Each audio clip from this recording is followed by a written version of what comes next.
Good morning everyone. Second revision series का जो CA inter के लिए सेकंड चैप्टर है दैट इज रेजिडेंशियल स्टेटस। चलो वो हम शुरू करते हैं। Residential status and scope of total income. तो सबसे पहले एक एनालिसिस हम ले लेते हैं। हारना हार नहीं है, राइट। हार मानना हार है और तुम तो कभी हार मान ही नहीं सकते। आगे बढ़ो, बस जीत तुम्हारी होगी। एक जीत के लिए सिर्फ और सिर्फ एक पॉजिटिव माइंड जरूरी है। अगर आपने सोच लिया ना कि यस मैं कर लूंगा तो आसानी से आप कर लोगे। आप अगर सोचते हो कि नहीं मैं तो मेहनत करूं ही नहीं और मुझे अपना डिजायर्ड सक्सेस मिल जाए, मुझे डिजायर्ड रिजल्ट मिल जाए, ऐसा पॉसिबल नहीं है। मेहनत तो आपको करनी ही पड़ेगी।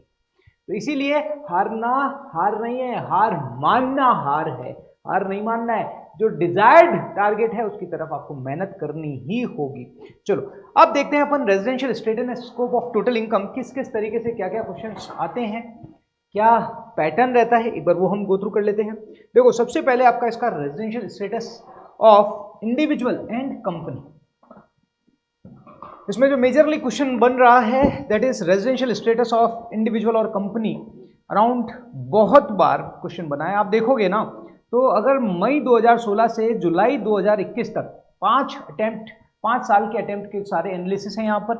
और अगर आप उसमें देखोगे तो कंटिन्यूअसली हर बार क्वेश्चन आ रहा है, हर बार क्वेश्चन आ रहा है। मतलब मान के चलो ये चैप्टर आपको 6 से 10 मार्क्स तो देगा ही देगा। और अमेंडमेंट है तो 101% प्रोबेबिलिटी बन जाती है कि यस बनेगा।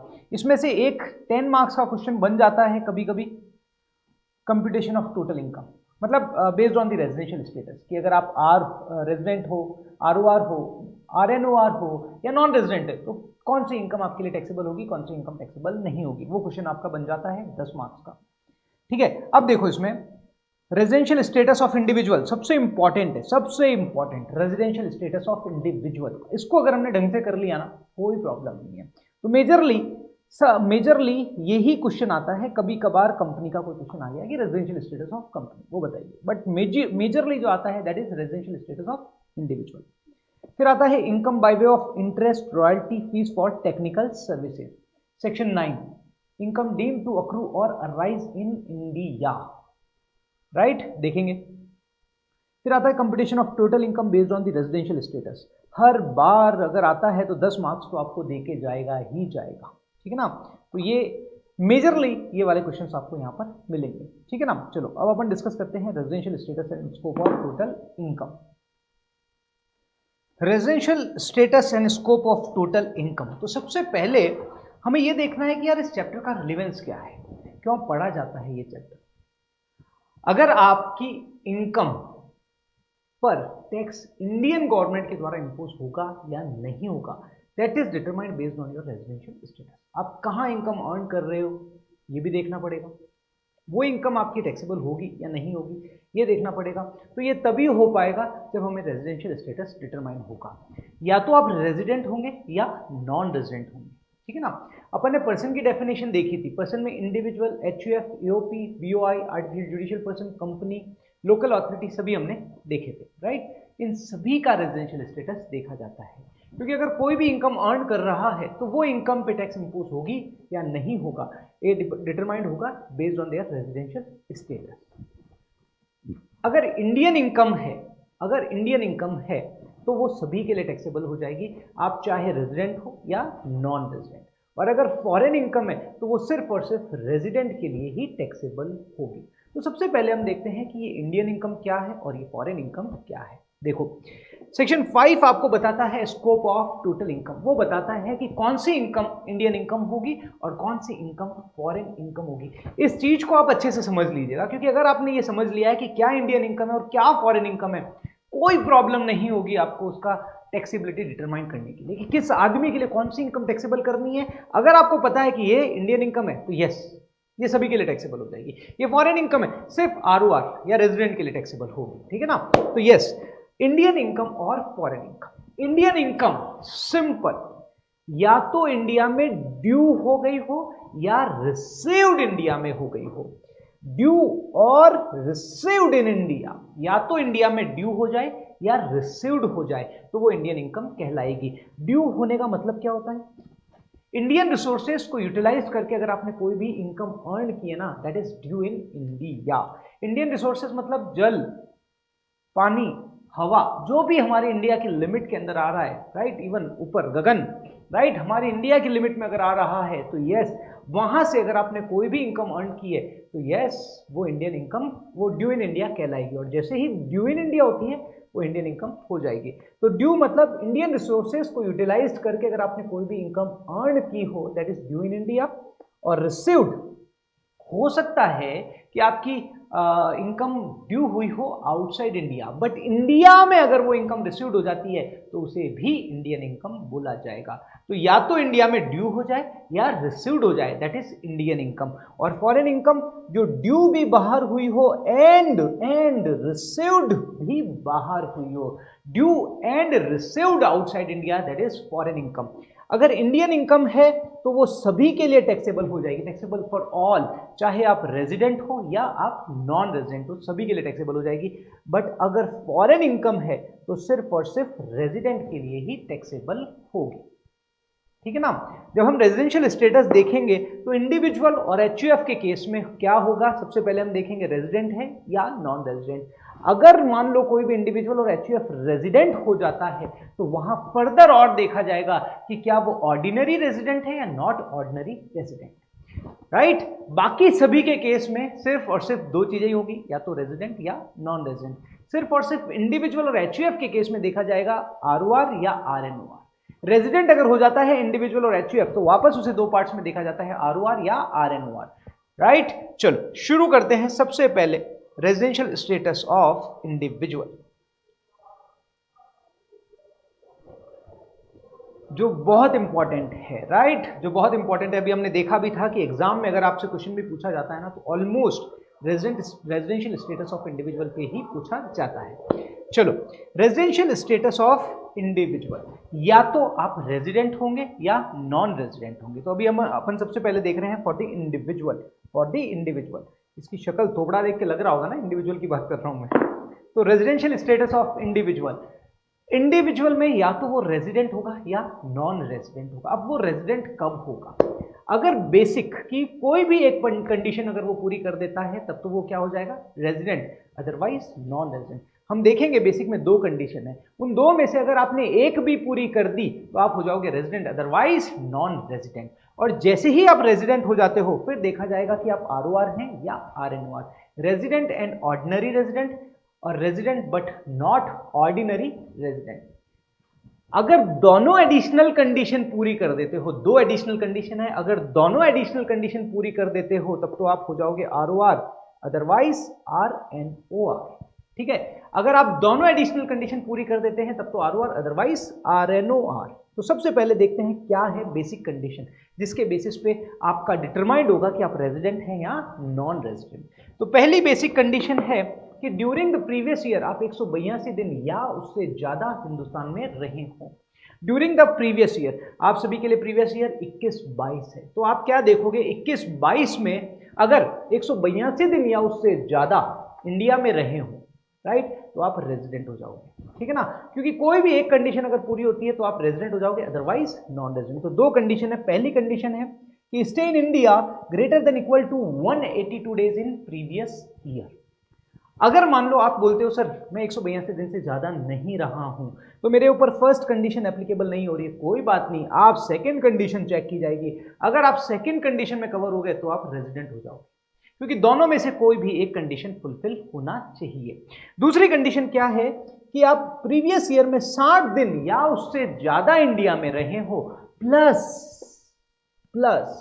दूसरी जो कंडीशन है, इन दोनों पॉइंट्स देखा जाएगा। प्रीवियस ईयर में 60 दिन या उससे ज्यादा, और प्रीवियस ईयर के पहले वाले 4 सालों में 365 या उससे ज्यादा। अगर आप सेकंड कंडीशन पूरी कर देते हो तो आप रेजिडेंट हो जाओगे, ठीक है ना। आइदर आप पहली वाली कंडीशन पूरी कर दो, मान लो आप पहली वाली कंडीशन पूरी नहीं कर रहे हो और सेकंड वाली कंडीशन आपने पूरी कर दी तो आप रेजिडेंट हो जाओगे, ठीक है। बट सेकंड वाली कंडीशन में कुछ एक्सेप्शंस हैं कि इन 60 दिन की जगह 182 दिन देखा जाएगा।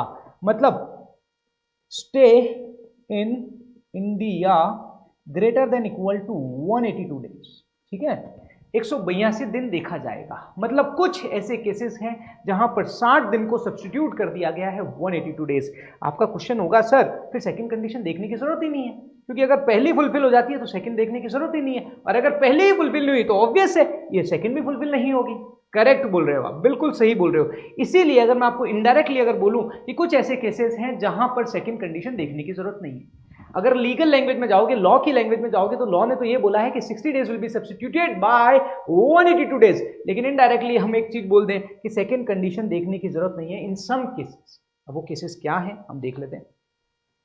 60 डेज सब्स्टिट्यूट बाय 182 डेज, या not required to see, not required to check second condition, second condition, ठीक है ना। अब वो कौन कौन से ऐसे केसेस हैं, मतलब जैसे हमने क्या बोला, बेसिक की कोई भी एक कंडीशन पूरी कर दे। पहली कंडीशन क्या थी, प्रीवियस ईयर में 182 दिन या उससे ज्यादा, और दूसरी कंडीशन थी प्रीवियस ईयर में 60 दिन या उससे ज्यादा, प्लस प्रीवियस ईयर के पहले वाले 4 सालों में 365 या उससे ज्यादा हिंदुस्तान में रहे हों, राइट। सेकेंड कंडीशन इग्नोर कर दी जाएगी, सेकेंड कंडीशन इग्नोर कर दी जाएगी इन फॉलोइंग केसेस। अगर आप इंडियन सिटीजन हैं, अगर आप इंडियन सिटीजन हैं और living India for employment purpose, अगर आप इंडियन सिटीजन हैं और भारत छोड़ के जा रहे हैं फॉर द एम्प्लॉयमेंट पर्पस, ठीक है ना। अगर आप एम्प्लॉयमेंट के लिए भारत छोड़ के जा रहे हो तो उस केस में आपको यहां पर 60 दिन की जगह 182 दिन पड़ा जाएगा, या इनडायरेक्टली मैं ये बोलूं कि सेकंड कंडीशन देखने की जरूरत नहीं है, राइट। इन तीन केसेस में आपको सेकंड कंडीशन देखने की जरूरत नहीं है। पहला, अगर आप इंडियन सिटीजन हैं और एम्प्लॉयमेंट के लिए भारत छोड़कर जा रहे हैं तो आपको सेकंड कंडीशन देखने की जरूरत नहीं है। और इसी तरीके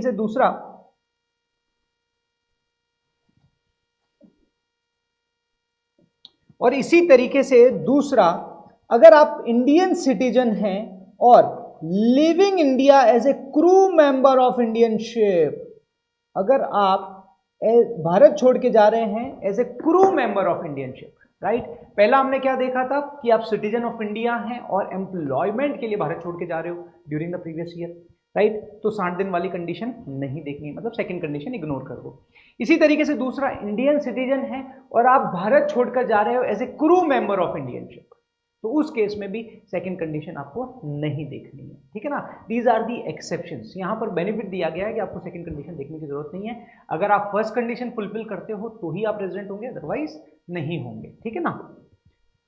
तीसरा, इंडियन सिटीजन और person of Indian origin, Indian citizen और person of Indian origin. Person of Indian origin मतलब या तो आप या आपके पेरेंट्स या ग्रैंड पेरेंट्स अनडिवाइडेड इंडिया में पैदा हुए हो। अनडिवाइडेड इंडिया मतलब 1947 के पहले वाला भारत, ठीक है ना।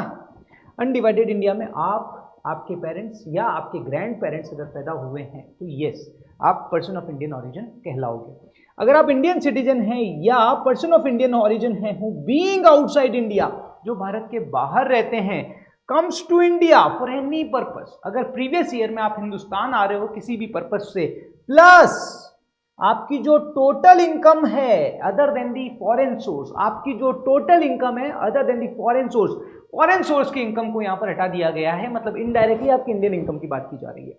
आपकी जो टोटल इनकम है other than the foreign source, अगर वो 15 लाख से कम है तो उस केस में भी सेकंड कंडीशन नहीं देखनी है। लेकिन अब आपका क्वेश्चन आ रहा होगा, सर अगर 15 लाख से ज्यादा है तो क्या होगा। अगर 15 लाख से ज्यादा है तो 60 days will be substituted by 120 days, मतलब सेकंड कंडीशन तो आपको देखनी है, वहां पर 60 दिन की जगह 120 दिन देखा जाएगा। तो वहां क्या कंडीशन हो जाएगी, अगर मान लो 15 लाख से ज्यादा है तो उस केस में आपके लिए क्या हो जाएगा, आपको फर्स्ट कंडीशन तो आपकी सिंपल है कि stay in India, first condition तो आपकी stay in India greater than equal to 182 days in previous year. दूसरी कंडीशन क्या हो जाएगी, stay in India 120 days in previous year, plus पहले वाले stay in India plus stay in India greater than equal to 365 in 4 preceding previous year. Right. अगर आपकी income, अगर आप इंडियन सिटीजन हो या पर्सन ऑफ इंडियन ओरिजिन हो जो भारत के बाहर रहते हो, comes to India for any purpose, और आपकी total income other than the foreign source 15 lakh से ज्यादा है, तो उस केस में 60 days will be substituted by 120 days. मतलब जो सेकेंड कंडीशन है वहां 60 दिन की जगह 120 दिन देखा जाएगा, राइट। और अगर आप 120 दिन से ज्यादा हैं तो आप क्या हो जाओगे? Yes, resident. अगर आप सेकंड कंडीशन फुलफिल कर देते हो तो आप क्या हो जाओगे? रेजिडेंट। तो आप क्या हो जाओगे? रेजिडेंट। ठीक है, चलो। तो आपको समझ आ रहा है कि इन केसेस में हमें सेकंड कंडीशन, 3 केसेस जहां हमने देखा है जहां सेकंड कंडीशन आपको देखने की जरूरत नहीं है, लेकिन एक केस हमने देखा है जहां सेकंड कंडीशन में 60 days will be substitute by 120 days. ठीक है।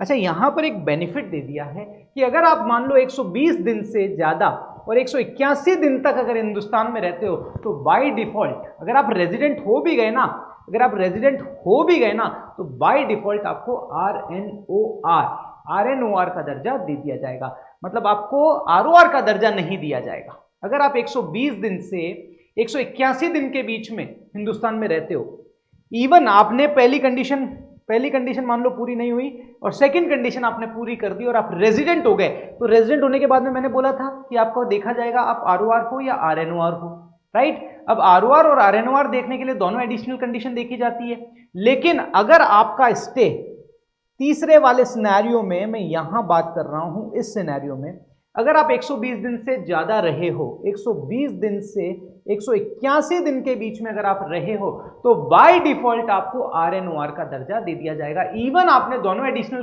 कंडीशन पूरी कर दी, फिर भी आपको आरएनओआर का दर्जा दे दिया जाएगा। वैसे क्या होता है कि अगर आपने बेसिक कंडीशन पूरी कर दी तो आप रेजिडेंट हो गए और दोनों एडिशनल कंडीशन पूरी कर दी तो आप आरओआर हो गए, राइट। बट इस केस में अगर आप 120 दिन से ज्यादा रह रहे हो, इस केस मतलब इंडियन सिटीजन और पर्सन ऑफ इंडियन ओरिजिन जो भारत के बाहर रहता है, हिंदुस्तान आ रहा है फॉर एनी पर्पज और उसकी टोटल इनकम 15 लाख से ज्यादा है, total income other than the foreign source 15 lakh से ज्यादा है, तो उस केस में हमने कहा था 60 डेज की जगह 120 डेज देखा जाएगा। और अगर आप 120 से ज्यादा और बट 181 तक रह रहे हो, मतलब 182 से कम, तो उस केस में आपको बाय डिफॉल्ट आरएनओआर का दर्जा मिल जाएगा, राइट। आरओआर नहीं बनोगे। तो ये एक बेनिफिट इन्होंने यहां पर दिया है। I hope this is clear. ये ध्यान रखना क्योंकि दिस इज अमेंडमेंट, अगर क्वेश्चन बनता है ना तो यहीं पर बन सकता है, राइट। अब आपका क्वेश्चन आ रहा होगा, सर फॉरेन सोर्स मतलब क्या? Income from foreign source. Income from foreign source means income which accrue और अराइज आउटसाइड इंडिया।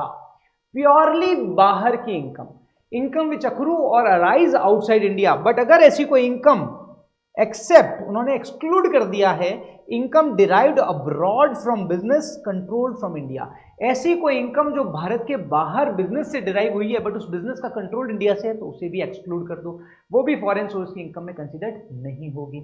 या ऐसी कोई प्रोफेशन की इनकम जो आपको भारत के बाहर हुई है लेकिन वो प्रोफेशन आपका इंडिया में सेटअप है, प्रोफेशन सेटअप इन इंडिया, तो ये इनकम आप एक्सक्लूड कर दो, ठीक है। पर्सन ऑफ इंडियन ओरिजिन हमने देख लिया है। अच्छा, अब यहां पर क्या होता है कि मान लो आप भारत में आ रहे हो या भारत से जा रहे हो, तो उनका क्या किया जाएगा? उन डेज को भारत में ही कंसिडर किया जाएगा। मान लो मैं 1 जनवरी को इंडिया में आया और 15 मार्च को इंडिया से निकला, तो 1 जनवरी और 15 मार्च इंडिया में कंसिडर्ड माने जाएंगे, okay. But in case of individual being a citizen of India, member of crew member of a foreign bound ship, ठीक है ना, उस केस में अगर आप ऐसे क्रू मेंबर हो तो उस केस में पीरियड आपका जो एक्सक्लूड होगा, आपका कौन सा पीरियड एक्सक्लूड होगा? अगर आप एज ए क्रू मेंबर, हमने देखा था ना, एज ए क्रू मेंबर आप भारत छोड़ के जा रहे हो, भारत से जा रहे हो, राइट, तो उस केस में period commencing from date entered into continuous discharge certificate in joining the ship. जब आप शिप ज्वाइन कर रहे हो तो आपको एक डिस्चार्ज सर्टिफिकेट दिया जाता है कि अब आप भारत से जा रहे हो, मतलब as a Indian ship, as a crew member of Indian ship आप ये शिप के रूट आउट भारत से जा रहे हो, तो एक आपको डिस्चार्ज सर्टिफिकेट दिया जाता है। तो जब आपने डिस्चार्ज सर्टिफिकेट में जो ज्वाइनिंग डेट है आपकी कि भाई इस दिन आपको डिस्चार्ज सर्टिफिकेट दिया जा रहा है, और जब आप उसे साइन ऑफ करोगे, साइनिंग ऑफ, उस डिस्चार्ज सर्टिफिकेट को साइनिंग ऑफ करोगे कि वापस हम आ चुके हैं, साइनिंग ऑफ, तो वो पीरियड आपका एक्सक्लूड करना है, उसे आउटसाइड इंडिया माना जाएगा। क्लियर? चलो, अभी हमने क्या देखा था? अभी हमने बेसिक कंडीशंस देख ली है, बेसिक कंडीशन और उसके एक्सेप्शंस देख लिए हैं। अब आता है, जब आपने बेसिक कंडीशन देख ली और अब आपको पता पड़ गया है कि यस रेजिडेंट है या नॉन रेजिडेंट, ठीक है, अगर बेसिक की कोई भी एक कंडीशन पूरी हो जाती है तो रेजिडेंट, अदरवाइज नॉन रेजिडेंट। अब जैसे ही बेसिक कंडीशन पूरी हो जाती है, आप क्या करोगे? दोनों एडिशनल कंडीशन चेक करोगे। अगर दोनों एडिशनल कंडीशन पूरी हो गई तो आप क्या हो गए? Resident, otherwise sorry ROR, otherwise RNOR। तो क्या है दोनों एडिशनल कंडीशंस? देखते हैं।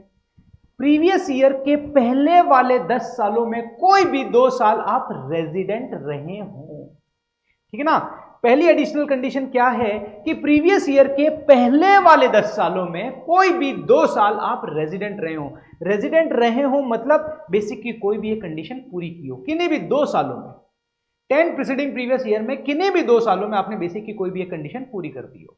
दूसरा, 7 प्रीसीडिंग प्रीवियस ईयर, मतलब प्रीवियस ईयर के पहले वाले 7 सालों में आप 730 दिन या उससे ज्यादा, 730 और मोर इंडिया में स्टे किया हो, राइट। तो अगर आप दोनों एडिशनल कंडीशन पूरी कर देते हो तब तो आप क्या हो जाओगे? ROR, अदरवाइज RNOR, ठीक है, अदरवाइज RNOR। लेकिन मैंने आपको बताया भी था कि अगर, ये देखो यहां पे मैंने लिखा है स्पेशल नोट में, इंडियन सिटीजन और person of Indian origin who beings outside India comes और विजिटेड इंडिया, और जिसकी total income other then the foreign source का इनकम 15 लाख से ज्यादा है और उनका स्टे 120 से 181 दिन रहा है, तो वहां आपको दोनों एडिशनल कंडीशन चेक करने की जरूरत नहीं है, बाय डिफॉल्ट RNOR बोल दिया जाएगा। अगर वो रेजिडेंट हो जाते हैं तो बाय डिफॉल्ट उन्हें RNOR का दर्जा दे दिया जाएगा, वहां आपको एडिशनल कंडीशन देखने की जरूरत नहीं है। इवन दोनों एडिशनल कंडीशन पूरी करी है फिर भी उन्हें RNOR का दर्जा दिया जाएगा, ठीक है। फिर आता है स्पेशल नोट 2, डीम्ड रेजिडेंट। पहली बार इंट्रोड्यूस हुआ ये डीम्ड रेजिडेंट का कंसेप्ट, जो जनरली यूएस के अंदर है ये फॉलो, राइट। इंडिया ने भी इसे शुरुआत की है। डीम्ड रेजिडेंट का कंसेप्ट मतलब क्या है कि अगर आप इंडियन सिटीजन हैं, अगर आप इंडियन सिटीजन हैं और आपकी total income other then the foreign source, total income other then the foreign source 15 lakh से ज्यादा है, आप इंडियन सिटीजन हो और आपकी total income other than the foreign source 15 lakh से ज्यादा है, और आप किसी भी कंट्री में टैक्स पे करने के लिए लाइबल नहीं हो बिकॉज ऑफ डोमिसाइल या रेजिडेंस या एनी अदर क्राइटेरिया, ठीक है ना। आप किसी अदर कंट्री में टैक्स पे करने के लिए लाइबल नहीं हो बिकॉज ऑफ डोमिसाइल, रेजिडेंशियल या एनी अदर क्राइटेरिया, राइट। तो उस केस में उसे आपको बाय डिफॉल्ट डीम्ड रेजिडेंट बोल दिया जाएगा, डीम्ड रेजिडेंट बोल दिया जाएगा, और आपको RNOR ट्रीट किया जाएगा, RNOR ट्रीट किया जाएगा, ठीक है ना।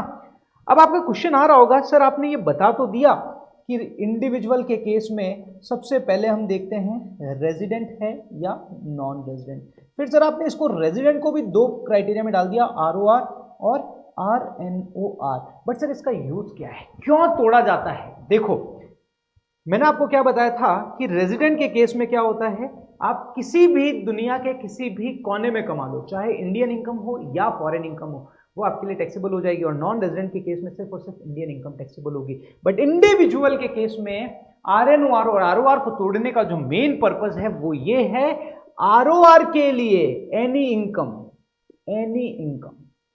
RNOR के लिए चाहे भारत की इनकम हो या इंडियन इनकम हो या फॉरेन इनकम हो, सभी टैक्सेबल हो जाएगी। RNOR के लिए सिर्फ इंडियन इनकम टैक्सेबल होगी, प्लस वो फॉरेन इनकम टैक्सेबल होगी विच कंट्रोल्ड फ्रॉम इंडिया, वो foreign income related to business और profession which controlled from India, वो ही टैक्सेबल होगी। और नॉन रेजिडेंट के लिए यहां पर क्या होगा, नॉन रेजिडेंट के लिए सिर्फ और सिर्फ इंडियन इनकम टैक्सेबल होगी।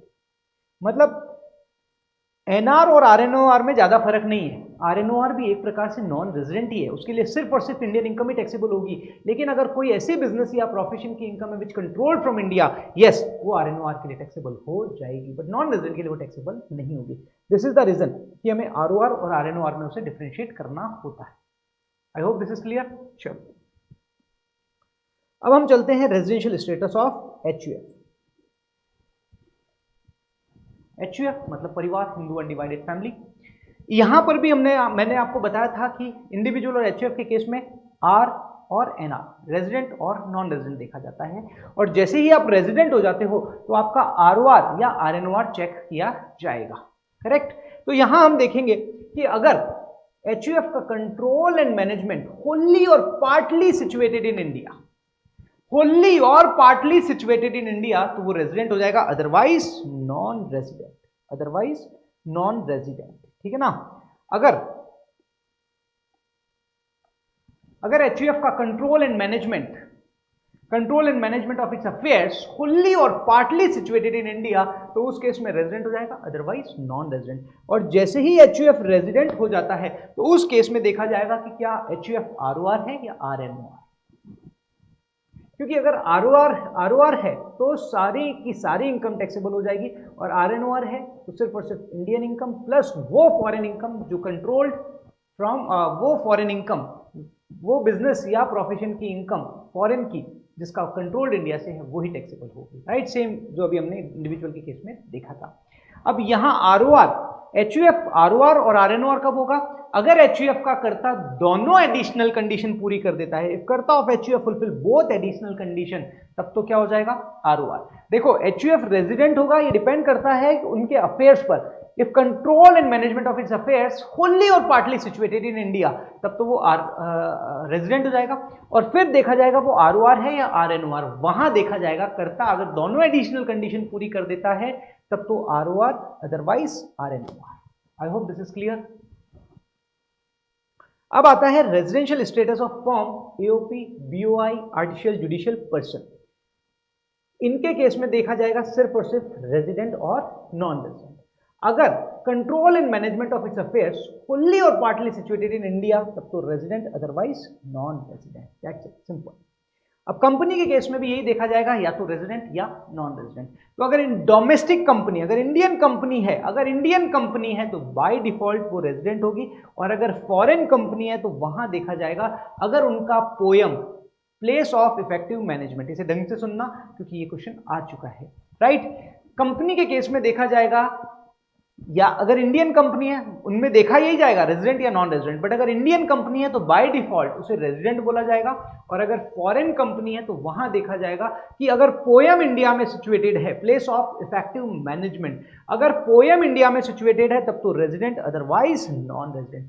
प्लेस ऑफ इफेक्टिव मैनेजमेंट जहां से की डिसीजंस लिए जाते हैं।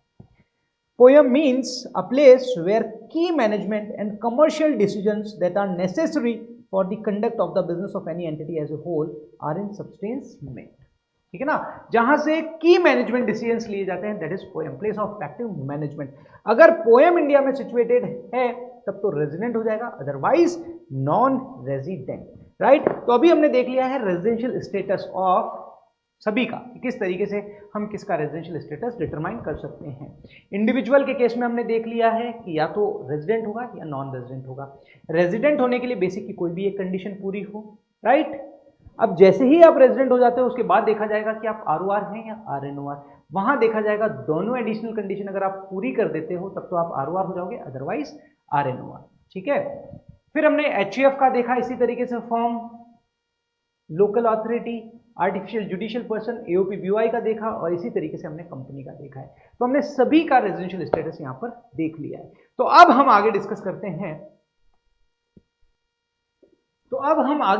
करते हैं कि सेक्शन 5 और 6, देखो scope of total income, Indian income और फॉरेन इनकम, कब को इंडियन इनकम होगी, कब को इनकम फॉरेन इनकम होगी, ये हमने देख लिया। दूसरा सेक्शन 6 में हमने देख लिया रेजिडेंशियल स्टेटस ऑफ सभी का, individual, HUF, AOP, BOI, local authority, artificial judicial person, company, firm, सभी का हमने यहाँ पर रेजिडेंशियल स्टेटस देख लिया है। अब section 7, income deemed to received in India, कब उस इनकम को deemed to received in India बोला जाएगा। देखो मैंने आपको क्या बोला था, इंडियन इनकम या तो ड्यू हो गई हो या रिसीव्ड हो गई हो, ठीक है ना। अगर मान लो कोई इनकम इंडिया में ड्यू हो गई तो वो तो ऑटोमेटिकली इंडियन इनकम हो गई, या रिसीव्ड हो गई तो वो इंडियन इनकम हो गई। लेकिन अब मैं आपको जो पढ़ाने वाला हूं सेक्शन 7 और section 9, section 9 is more important क्योंकि वहां चेंजेस हैं, अमेंडमेंट्स हैं, तो इस बार आने का क्वेश्चन बनने के चांसेस बहुत रहेंगे, राइट।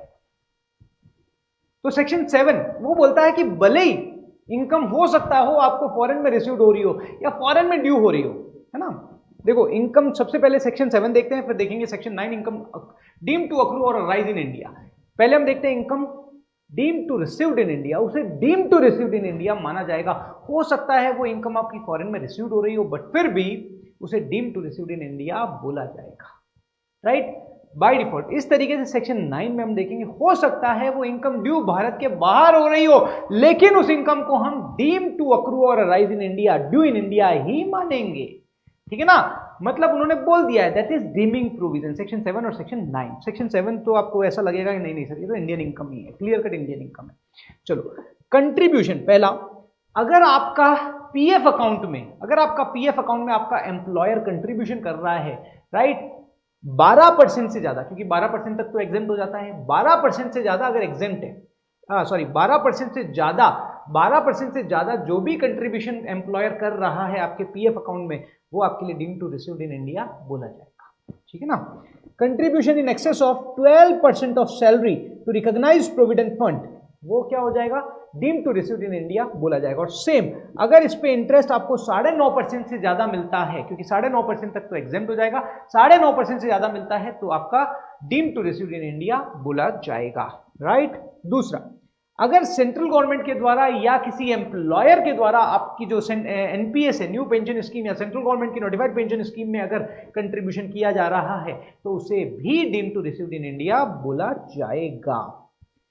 तीसरा, अगर आपके पास कोई अनरिकॉग्नाइज्ड प्रोविडेंट फंड में अमाउंट था, आप उसे ट्रांसफर करते हो, amount transfer from unrecognised provident fund to recognised provident fund, अगर आप अनरिकॉग्नाइज्ड प्रोविडेंट फंड से रिकॉग्नाइज्ड प्रोविडेंट फंड में कोई अमाउंट ट्रांसफर कर रहे हो तो वो भी deem to received in India ही बोला जाएगा, ठीक है।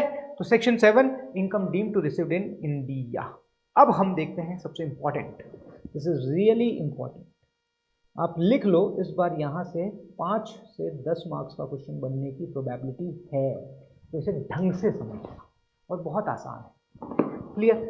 चलो सबसे पहले मैं एक ओवरव्यू आपको दे देता हूं, एक ओवरव्यू कि कब कोई इनकम डीम टू, ये है क्या, इनकम डीम टू अक्रू और अराइज इन इंडिया, डीम्ड मान लिया जाएगा, मान लिया जाएगा। मानने की जरूरत क्यों पड़ रही है, क्योंकि एक्चुअल में हो सकता है वो फॉरेन का है, वो ड्यू भी फॉरेन में हो रहा है, ठीक है ना, वो ड्यू फॉरेन में हो रहा है, लेकिन डिपार्टमेंट बोलता है नहीं हम मानेंगे कि ये ड्यू इंडिया में हुआ है। मतलब उन्होंने बोला है कि कुछ भी हो, कहीं भी ड्यू हो, हमें एम्बिग्यूटी नहीं चाहिए, हम तो उसे इंडिया में ही मानेंगे। ये समझना, डीमिंग प्रोविजन जो सेक्शन 9 जो लाने का पर्पस है वो मेन यही है कि कहीं एम्बिग्यूटीज थी, यार ये तो इनकम फॉरेन में ड्यू हुई है, सर इसे इंडिया में काहे को टैक्स दूं, ये तो फॉरेन इनकम है। इन्होंने बोल दिया यार हो सकता है ये ड्यू बाहर हुई हो, लेकिन हमने डीमिंग प्रोविजन लेके आ गए हैं कि it will be treated as due in India, that's it. So that is the deeming provision, income deemed to accrue or arise in India. Simple language में it will be treated as due in India. ठीक है, अब क्या क्या है, income accrue और arise outside India. पहला साफ साफ बोला है कि इनकम कहां हो रही है, बाहर अक्रू हो रही है, बाहर ही अराइज हो रही है, लेकिन उसका बिजनेस कनेक्शन इंडिया से है, लेकिन उसका बिजनेस कनेक्शन इंडिया से है तो वो ड्यू इन इंडिया मानी जाएगी। इनकम अक्रू और अराइज कहां हो रही है, बाहर हो रही है, लेकिन जिस प्रॉपर्टी एसेट्स और सोर्स जो है उस इनकम का वो इंडिया में है, तो it will be treated as due in India. Income accrue और अराइज कहां हो रही है, बाहर हो रही है, लेकिन transfer of capital assets situated, लेकिन जिस एसेट्स के कारण वो बाहर अक्रू और अराइज हो रही है ना, वो एसेट्स तो इंडिया में है, राइट, तो it will be treated as due in India. देखेंगे अभी हम डिटेल में। दूसरा, तो 911 में हमने देख लिया है। 912 salary of services rendered in India. अगर आप इंडिया में कोई सर्विसेज दे रहे हो, राइट, हो सकता है पेमेंट आपको बाहर मिल रहा हो, लेकिन वो पेमेंट इंडिया में ड्यू माना जाएगा 912 के according. 913 salary payable by government to Indian citizen. Government किसी इंडियन सिटीजन को सैलरी पे कर रहा है और सर्विसेज रेंडर्ड आउटसाइड इंडिया। अगर भारत के बाहर वो इंडियन सिटीजन सर्विसेज दे रहा है on behalf of government, government salary तभी तो देगा जब आप गवर्नमेंट के बिहाफ पे काम कर रहे हो वहां पे, right, as a representative of government. अगर मान लो गवर्नमेंट आपको इंडियन सिटीजन को सैलरी दे रहा है और इंडियन सिटीजन भारत के बाहर काम कर रहा है, राइट, तो काम भारत के बाहर कर रहा है तो इनकम अक्रू और arise outside India, but it will be treated in due in India. क्यों, क्योंकि इंडियन गवर्नमेंट से पैसा जा रहा है। राइट। इसी तरीके से अगर इंडियन कंपनी अगर डिविडेंड पे कर रही है आउटसाइड इंडिया तो it will be treated as due in India. ठीक है, फिर आता है 915, 916 और 917। 915, 916, 917 तीनों को मैंने कंबाइन कर दिया है, वो देख लेते हैं अपन। ये एरो भी आ रहा है यहाँ पर, ठीक है ना, इस एरो को इस तरीके से ले लो, आप कंफ्यूज नहीं होंगे, ठीक है ना। और 918 आउटसाइड इंडिया, 917 ये देखते हैं, उससे पहले ये देख लेते हैं 918 outside India gift to non resident और फॉरेन कंपनी बाय रेजिडेंट। अगर कोई रेजिडेंट भारत के बाहर किसी को गिफ्ट भी दे रहा है, किसी नॉन रेजिडेंट को गिफ्ट भी दे रहा है 50,000 से ज्यादा, it will be treated as due in India, उसे यहां पर टैक्स देना पड़ेगा, राइट। चलो यहां पर 56,210 याद आ रहा है, हाँ।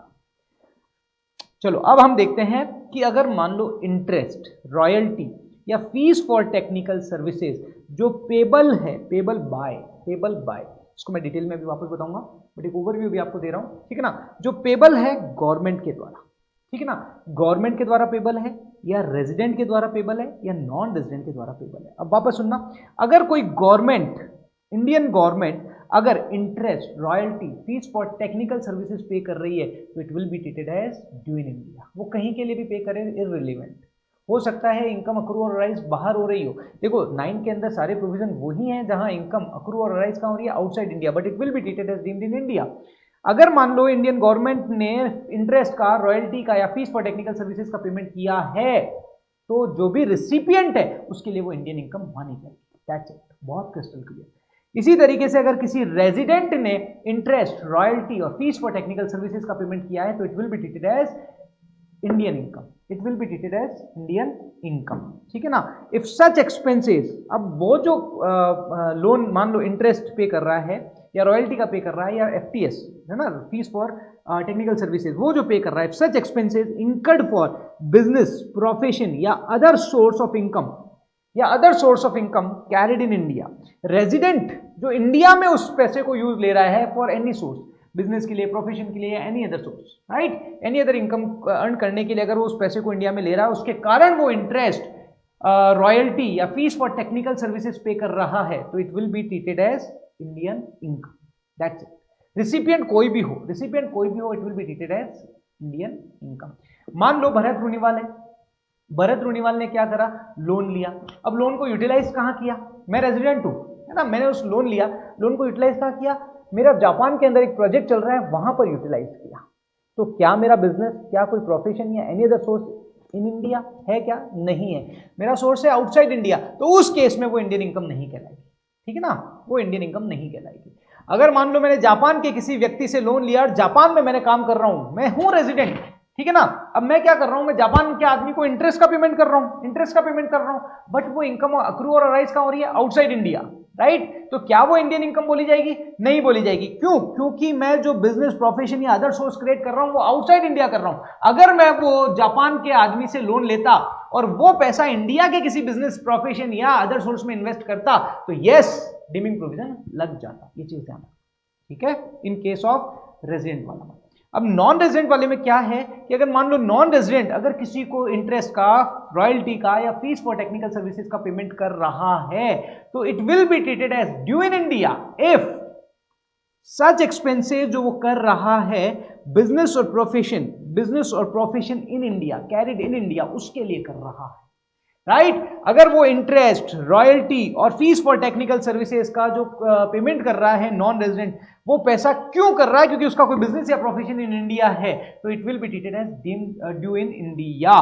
बट अदर सोर्सेज का इनकम भी कंसिडर्ड हो जाएगा of income in case of royalty और एफटीएस। अदर सोर्सेज की इनकम भी अगर रॉयल्टी और एफटीएस के केस में है तो यस कंसिडर्ड हो जाएगी। देखो इंटरेस्ट के केस में एक चीज ध्यान रखना, इंटरेस्ट के केस में नॉन रेजिडेंट में सिर्फ और सिर्फ बिजनेस और प्रोफेशन है, बट रॉयल्टी और फीस फॉर टेक्निकल सर्विसेज में अदर सोर्स भी आ जाता है, बस ये एक थोड़ा सा ध्यान रखना, अदरवाइज कोई प्रॉब्लम नहीं है। मतलब अगर मान लो Bharat Runiwal, sorry not Bharat Runiwal, mister Trump, इसको समझा रहा हूं एग्जांपल से समझना, मिस्टर ट्रंप क्या करते हैं, इंडिया में कोई बिजनेस शुरू कर रहे हैं, मान लो कोरोना वैक्सीन के लिए उन्होंने एक ऑर्गेनाइजेशन का सेटअप किया, उसके लिए उन्होंने लोन लिया, मिस्टर ट्रंप ने लोन लिया, किससे लिया, उन्होंने लिया साहब जॉर्ज बुश, या फिर मान लो आप बिल गेट्स, बिल गेट्स से उन्होंने, मिस्टर ट्रंप ने लोन लिया। मिस्टर ट्रंप ने लोन लिया बिल गेट्स से और इंडिया में सेटअप कर रहे हैं, तो बिल गेट्स को जो पेमेंट कर रहे हैं mister Trump, that will be treated as deemed to accrue और अराइज इन इंडिया। मतलब बिल गेट्स को जो इंटरेस्ट मिल रहा है ना, that will be Indian income. Bill Gates को यहां पे टैक्स देना पड़ेगा, ठीक है ना। बट ये चीज वापस ध्यान रखना कि अगर मान लो ट्रंप बिजनेस या प्रोफेशन के लिए नहीं, इंडिया के शेयर मार्केट में इन्वेस्टमेंट करने के लिए लोन ले रहे हैं बिल गेट्स से, other source of income, not business profession. Trump Bill Gates से लोन जो ले रहे हैं वो इंडिया के शेयर मार्केट में इन्वेस्टमेंट करने के लिए ले रहे हैं, उस पे जो इंटरेस्ट पे किया जा रहा है, it will not be treated as deemed to accrue और अराइज इन इंडिया, क्योंकि इंटरेस्ट के केस में सिर्फ और सिर्फ बिजनेस और प्रोफेशन होना चाहिए। इसको थोड़ा सा आप सही लिख लेना, एक्चुअली नोट्स में लिखने में आ गया है। आप क्या करो, इसे इस तरीके से लिख लो, if such expenses incurred only for business और प्रोफेशन, ठीक है ना, but other sources of income also considered in case of royalty and FTS only, not for interest, ठीक है ना। ये आप चीज ध्यान रखना, ठीक है। चलो अब अपन वन बाय वन एक बार इसे फटाफट से कर लेते हैं। यस, चलो अभी फटाफट से देखते हैं। सबसे पहला, इनकम अक्रू और अराइज डायरेक्टली और इनडायरेक्टली टू एसएससी थ्रू और फ्रॉम फॉलोइंग प्रोसेस। पहले हमने क्या देखा था, इनकम अक्रू और arise any business connection. Business connection को यहां इन्होंने डिफाइन किया है कि देखो आपका कोई कंक्लूडिंग एजेंट है इंडिया से, मतलब इनकम अक्रू और अराइज कहां हो रही है, आउटसाइड इंडिया, बट उस इनकम का बिजनेस कनेक्शन इंडिया से है कि आपके बिहाफ पे कोई क्या कर रहा है, कंक्लूडिंग एजेंट आपके बिहाफ पे कोई कॉन्ट्रैक्ट्स को कंक्लूड कर रहा है, नॉन रेजिडेंट के बिहाफ पे कोई कंक्लूड कर रहा है, ठीक है ना। स्टॉकिंग एजेंट आपके बिहाफ पे कोई इंडिया में स्टॉक कर रहा है और डिलीवर कर रहा है based on your instructions. Intending agent, ठीक है ना, जो सिक्योर कर रहा है ऑर्डर आपके बिहाफ पर, ठीक है ना। Agent secure order in India Holi और मेनली फॉर नॉन रेजिडेंट और अंडर द टाइम मैनेजमेंट, है ना, और अंडर द नॉन रेजिडेंट। मतलब आपके बिहाफ पे अगर कोई काम कर रहा है, मतलब आपका बिजनेस कनेक्शन इन इंडिया मान लिया जाएगा अगर कंक्लूडिंग एजेंट है, स्टॉकिंग एजेंट है और इंटेंडिंग एजेंट है, राइट। अब यहां पर ये जो अमेंडमेंट है, this is very important, significant economic presence, ठीक है ना। अगर कोई नॉन रेजिडेंट का अगर इंडिया में सिग्निफिकेंट इकोनॉमिक प्रेजेंस है, राइट, तो भी वो क्या हो जाएगा, बिजनेस कनेक्शन इन इंडिया कहलाएगा। अब सिग्निफिकेंट इकोनॉमिक प्रेजेंस को आप कैसे समझाओगे, इन्होंने बताया है, in respect of any goods, services और property carried out by non-resident with any person in India, this is important, with any person in India, ठीक है ना। अगर मान लो कोई नॉन रेजिडेंट किसी भी पर्सन से इंडिया में गुड्स, सर्विसेज या प्रॉपर्टी, ठीक है ना, इसके कारण से अगर उसकी कोई भी इनकम हो रही हो, including provision of download of data और सॉफ्टवेयर इन इंडिया, ठीक है ना। जैसे हम होते हैं ना, कभी कभी हम कुछ सॉफ्टवेयर परचेज करते हैं और वो सॉफ्टवेयर होते हैं फॉरेन ऑर्गेनाइजेशंस के, राइट। तो वो क्या हो रहा है, सारे हमको एक सर्विसेज मिल रही है, नॉन रेजिडेंट से इन इंडिया। तो इन्होंने बोला है कि in respect of any good, services, property carried out by non resident with any person in India including provisions of download of data और सॉफ्टवेयर इन इंडिया, राइट। तो उस case में अगर 2 करोड़ से ज्यादा टोटल टर्नओवर हो रहा है ड्यूरिंग द प्रीवियस ईयर, तो it will be treated as significant economic presence or it will be deemed to accrue or arise in India. Aggregate of payment arising from such transaction or transactions during the previous year should exceed 2 crore. मान लो मैंने जैसे एक software खरीदा 20,000 रुपए का, ठीक है, आपने एक सॉफ्टवेयर खरीदा, अब कोई बाहर की कंपनी है ना, फला मान लो Facebook incorporation, let's assume India में उसका कोई लेना देना ही नहीं है, बट अब फेसबुक इनकॉर्पोरेशन का कोई एक अच्छा सा सॉफ्टवेयर आया, आपने भी खरीद लिया 20,000 रुपए में, मैंने भी खरीद लिया 20,000 रुपए में, ऐसे करते करते हिंदुस्तान के कई सारे लोगों ने खरीद लिया और उसकी वैल्यू कितनी थी, 2 करोड़ से ज्यादा है। तो this is significant economic presence, ठीक है ना। तो वो सिग्निफिकेंट इकोनॉमिक प्रेजेंस होगी। बट यहाँ पे एम्बिग्यूटी अभी ये आती है, एक्चुअली प्रोविजन तो बना दिया, in future yes government will change, government का उसे कर लेगी कवर, बट उन्होंने एक बना तो दिया है, बट प्रैक्टिकली अभी इम्प्लीकेशन इट्स नॉट पॉसिबल, क्योंकि ट्रैक करना मुश्किल है यार। भरत रूनीवाल ने वो सॉफ्टवेयर परचेज किया, इंडियन गवर्नमेंट कहाँ से ट्रैक करेगी, ठीक है ना। आपने खरीद लिया, कहाँ से ट्रैक होगा, तो थोड़ा सा टफ रहेगा, बट कोई बात नहीं, गवर्नमेंट इस पर काम कर लेगी, ठीक है ना। But this is really important from the exam point of view, significant economic presence, मतलब आप कोई भी नॉन रेजिडेंट किसी भी गुड्स में, प्रोडक्ट में या सर्विसेज में डील कर रहा है विद इंडियन, ठीक है ना, with any person in India, ठीक है ना, तो उस केस में उसका एग्रीगेट देखा जाएगा, टर्नओवर अगर 2 करोड़ से ज्यादा है ड्यूरिंग द प्रीवियस ईयर तो सिग्निफिकेंट इकोनॉमिक प्रेजेंस कहलाएगा। या B, systematic and continuous soliciting of business activity और इंगेजिंग इंटरेक्शन विद यूजर्स। आप क्या कर रहे हो, जैसे फेसबुक इनकॉर्पोरेशन है, कई सारे यूजर्स है, उनसे इंटरेक्ट कर रहा है। हिंदुस्तान के अगर आपके पास एटलीस्ट 3 लाख यूजर से ज्यादा है तो आपका सिग्निफिकेंट इकोनॉमिक प्रेजेंस मान लिया जाएगा। हो भले ही आपका यहाँ पे कोई प्रेजेंस ना हो, लेकिन फिर भी एक सिग्निफिकेंट इकोनॉमिक प्रेजेंस मान लिया जाएगा। ठीक है ना। Further, the above transactions or activity shall constitute significant economic presence in India, whether or not the agreement for such transaction, चाहे आपका कोई एग्रीमेंट हो या ना हो, irrelevant। ठीक है ना, मतलब फेसबुक और यूजर्स का कोई एग्रीमेंट हो या ना हो, बट फिर भी उसका इकोनॉमिक प्रेजेंस मान लिया जाएगा। Non resident has a residence और place of business in India, चाहे वो नॉन रेजिडेंट का प्लेस ऑफ बिजनेस रेजिडेंस कुछ ना हो या ना हो, irrelevant। And non resident rendered services in India, और सर्विसेज ने उसने इंडिया में सर्विसेज रेंडर की है या नहीं की है, इररिलेवेंट। अगर ये 2 कंडीशन में से कोई भी एक कंडीशन फुलफिल हो जाती है तो आपका सिग्निफिकेंट इकोनॉमिक प्रेजेंस मान लिया जाएगा। ठीक है, चलो एक्सेप्शंस कि कब वो बिजनेस कनेक्शन नहीं माना जाएगा उस केस में। Any business activity which is carried out by broker और जनरल कमीशन एजेंट, मतलब आपके बिहाफ पे कोई एक ब्रोकर या जनरल कमीशन एजेंट जो एक्टिविटी कर रहा है वो सबके लिए करता है, आपके लिए कोई नहीं कर रहा है, तो उस केस में बिजनेस कनेक्शन इन इंडिया नहीं माना जाएगा। Only those income which is attributable to the operations carried in India by about agent, जो कंक्लूडिंग एजेंट थे, स्टॉकिंग एजेंट थे या इंटेंडिंग एजेंट थे, वो मतलब कोई ऐसा नहीं है, आपका टोटल ऑपरेशन, मान लो मेरा तो 100 करोड़ का टर्नओवर भारत के बाहर हो रहा है, नॉन रेजिडेंट का 100 करोड़ का टर्नओवर आउटसाइड इंडिया हो रहा है, वो 10 करोड़ इनके कारण हो रहा है, तो सिर्फ 10 करोड़ इनकम अट्रीब्यूटेबल जो उनके कारण हो रहा है ना, सिर्फ वही इनकम मेरा इंडियन इनकम बोला जाएगा, अदरवाइज नहीं बोला जाएगा, ये चीज ध्यान रखना। ठीक है ना, shall be deemed to accrue और राइज इन इंडिया। ठीक है ना, नोट 1 और नोट 2 ये सब देख लीजिएगा, इसी को मोर एलोबरेट किया है मैंने। तो 2 एक्सक्लूजन्स मैंने आपको यहाँ दे दिया। तीसरा, purchase of goods in India for export. ठीक है ना, आप इसे एक बार कॉपी कर लो ताकि आप इसे फटाफट से पढ़ लोगे। ठीक है, कॉपी कर लो या फिर आप इसकी फोटो खींच लो। ठीक है ना, आप इसकी फोटो खींच लो। और this book will be available indiaeduentertain.com पे आपको मिल जाएगी, राइट। बहुत ही नॉमिनल कॉस्ट में मिलेगी, बिल्कुल कॉस्ट टू कॉस्ट है, कोई भी इसमें मार्कअप कुछ भी नहीं है, बिल्कुल हमने बनाई ही, पर्पस ही हमारा यही था कि ताकि हम आपकी हेल्प कर सकें। ठीक है, और लिख लो, ये अमेंडमेंट्स के लिए मैंने स्पेसिफिक नोटिफिकेशन वेबसाइट्स पे डाल दिए हैं, तो आप वहाँ से भी ले सकते हो, कोई प्रॉब्लम नहीं है।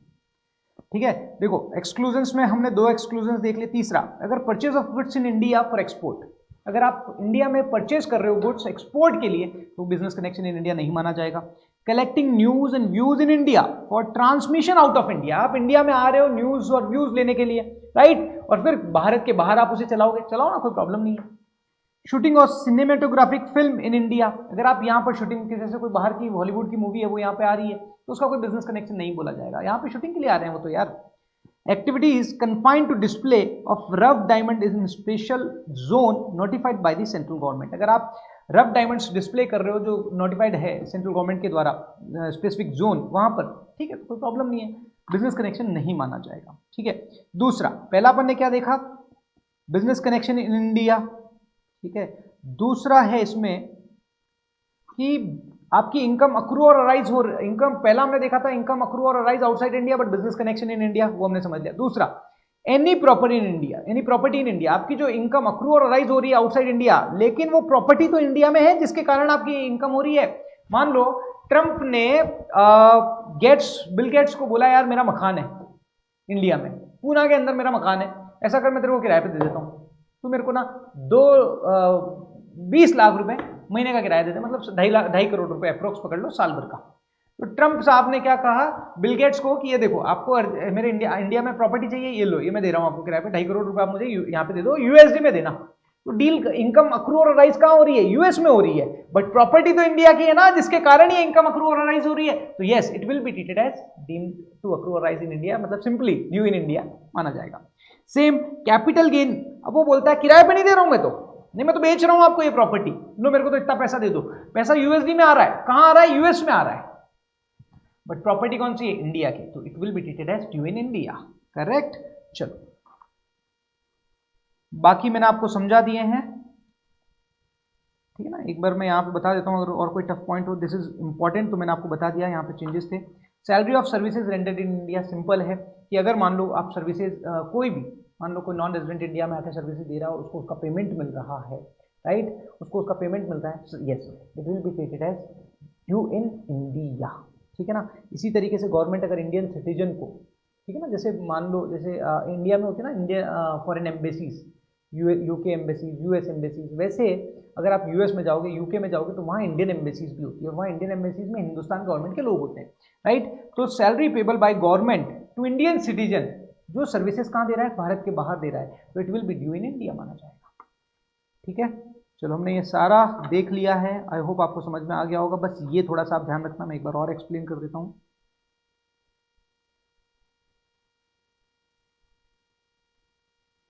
बस ये एक अच्छे से समझ लो एक बार वापस से मुझसे। Interest, royalty, fees for technical services अगर इंडियन गवर्नमेंट के द्वारा दिया जा रहा है तो यस, ड्यू इन इंडिया बोला जाएगा। किसी को भी दिया जाए, चाहे रेजिडेंट हो या नॉन रेजिडेंट, ठीक है ना, किसी को भी दिया जाए, डीम टू अक्रू और अराइज इन इंडिया ही बोला जाएगा। अगर रेजिडेंट के द्वारा अगर इंटरेस्ट, रॉयल्टी, फीस और फीस फॉर एफटीएस दिया जा रहा है तो उसे ड्यू इन इंडिया बोला जाएगा इफ वो पैसा रेजिडेंट के द्वारा यूज किया जा रहा हो बिजनेस, प्रोफेशन या any source of income in India, ठीक है ना। अगर नॉन रेजिडेंट के द्वारा इंटरेस्ट, रॉयल्टी और एफटीएस दिया जा रहा है, राइट, किसी भी नॉन रेजिडेंट को, तो वो तभी ड्यू इन इंडिया बोला जाएगा जब वो किसी बिजनेस से रिलेटेड हो। इंटरेस्ट के केस में एक चीज ध्यान रखना, इंटरेस्ट के केस में सिर्फ और सिर्फ बिजनेस या प्रोफेशन है, बट रॉयल्टी और एफटीएस के केस में इनकम फ्रॉम अदर सोर्सेज भी कंसिडर हो जाएगा, ठीक है ना। मान लो जो मैंने आपको एग्जांपल दिया था कि ट्रंप ने बिल गेट्स से लोन लिया। अब ट्रंप बोलता है कि मैं बिजनेस और प्रोफेशन का कर रहा हूं, इंडिया कर रहा हूं, कोई प्रॉब्लम नहीं है। जो लोन का पैसा वो ट्रंप बिल गेट्स को पे कर रहा है, बिल गेट्स के लिए वो इनकम ड्यू इन इंडिया बोला जाएगा, ठीक है। बिल गेट्स के लिए वो ड्यू इन इंडिया बोला जाएगा in case of interest. But अगर मान लो ट्रंप लोन ले रहा है to invest in the share market of India, that is other source of income, उस केस में ड्यू इन इंडिया नहीं बोला जाएगा, राइट। बिल गेट्स के लिए वो इंटरेस्ट ड्यू इन इंडिया नहीं बोला जाएगा, क्योंकि वो सिर्फ और सिर्फ बिजनेस और प्रोफेशन के केस में ही होगा। ये चीज ध्यान रखना। थोड़ा वर्डिंग्स मैंने आपको चेंज कराया था, वो आपने सही से लिख लेना कि नॉन रेजिडेंट अगर इंटरेस्ट का पेमेंट कर रहा है to non resident for business और profession, then it will be treated due in India, otherwise not will be treated as due in India, ठीक है। बट बाकी अदर रॉयल्टी और फीस फॉर टेक्निकल सर्विसेज के case में, चाहे वो business में हो, प्रोफेशन में हो या एनी अदर सोर्स, ठीक है ना, इन इंडिया, तो उसे ड्यू इन इंडिया बोला जाएगा, ठीक है। चलो, और वो लास्ट का जो पॉइंट था वो भी मैंने आपको बता दिया है कि एनी सम और money paid to resident, paid by resident Indian to non resident या फॉरेन कंपनी, यस, अगर आप गिफ्ट दे रहे हो 50,000 रुपये से ज़्यादा किसी भी नॉन रेजिडेंट को या फॉरेन कंपनी को, सो इसे भी ड्यू इन इंडिया ही बोला जाएगा। So it is very important, ठीक है ना, इसे आप अच्छे से देख लीजिएगा। लास्ट अब एक पॉइंट है वो मैं आपको समझा देता हूँ, ठीक है ना। अपन ने देखा था सर ROR, RNOR और NR क्या यूज है, तो मैं आपको बता देता हूँ। ROR के लिए आप दुनिया के किसी भी कोने में कुछ भी कमा लो, वो टैक्सेबल हो जाएगा। ROR के लिए वो टैक्सेबल हो जाएगा। RNOR के लिए मैंने आपको क्या बताया था, इंडियन इनकम तो टैक्सेबल होगी, प्लस फॉरेन इनकम जिसका कंट्रोल्ड इंडिया से है, फॉरेन बिजनेस या प्रोफेशन की income which control from India, वो टैक्सेबल हो जाएगी। और नॉन रेजिडेंट के लिए सिर्फ और सिर्फ इंडियन इनकम ही टैक्सेबल होगी, राइट। देख लेते हैं, इंडियन इनकम है तो तीनों के लिए टैक्सेबल हो जाएगी, ठीक है। फॉरेन इनकम है, फॉरेन इनकम में देखो, इनकम फ्रॉम बिजनेस और प्रोफेशन कंट्रोल्ड फ्रॉम इंडिया, तब तो ROR और RNOR के लिए टैक्सेबल हो जाएगी, बट नॉन रेजिडेंट के लिए टैक्सेबल नहीं होगी। और अदर फॉरेन इनकम है तो सिर्फ और सिर्फ रेजिडेंट के लिए टैक्सेबल होगी, बाकी किसी के लिए टैक्सेबल नहीं होगी। अदर एसएससीज के केस में अगर इंडियन इनकम है तो वो रेजिडेंट के है तो टैक्सेबल हो जाएगा, नॉन रेजिडेंट तो टैक्सेबल नहीं होगी। फॉरेन इनकम है तो रेजिडेंट के लिए टैक्सेबल होगी, और सॉरी, इंडियन इनकम है तो दोनों के लिए टैक्सेबल हो जाएगी, चाहे वो रेजिडेंट हो या नॉन रेजिडेंट। और फॉरेन इनकम है तो सिर्फ और सिर्फ रेजिडेंट के केस में ही टैक्सेबल होगी। I hope this is clear, right. अच्छा, ये चीज बहुत ध्यान रखना, अगर मान लो कोई भी इनकम रिसीव्ड और ड्यू वहां हुई है, बाद में later on remitted to India, तो किसी के लिए टैक्सेबल नहीं होगी। पास्ट एंड टैक्स्ड इनकम भी अगर मान लो इंडिया में लाई जाती है, टैक्सेबल नहीं होगी, ठीक है ना। चलो एक बार पढ़ लेते हैं क्या है ये। Income received means received for first time after receiving income outside India subsequently if it is remitted to India it can not be treated as receipts of income. ठीक है ना, income may be cash in kind. Any income already taxed on accrual basis consequently remitted to India is not chargeable to tax at the time of remittance irrespective of the residential status। चलो okay, so I hope आपको अच्छा लगा हो। Please अगर आपको अच्छा लगा है तो अपने फ्रेंड्स के साथ शेयर करिए, क्योंकि ज़्यादा से ज़्यादा जितना हम अवेयरनेस दे पाएंगे, जितना हम हेल्प कर पाएंगे, सभी के लिए अच्छा रहेगा। Thank you. अगर आपको पसंद आया है तो प्लीज़ लाइक करिए, शेयर करिए, सब्सक्राइब करिए, क्योंकि जितने ज़्यादा लाइक्स होंगे ना मुझे कॉन्फिडेंस आएगा कि आपको ये पसंद आ रहा है। तो एटलीस्ट 100 लाइक्स से ऊपर तो होना ही चाहिए। Thank you.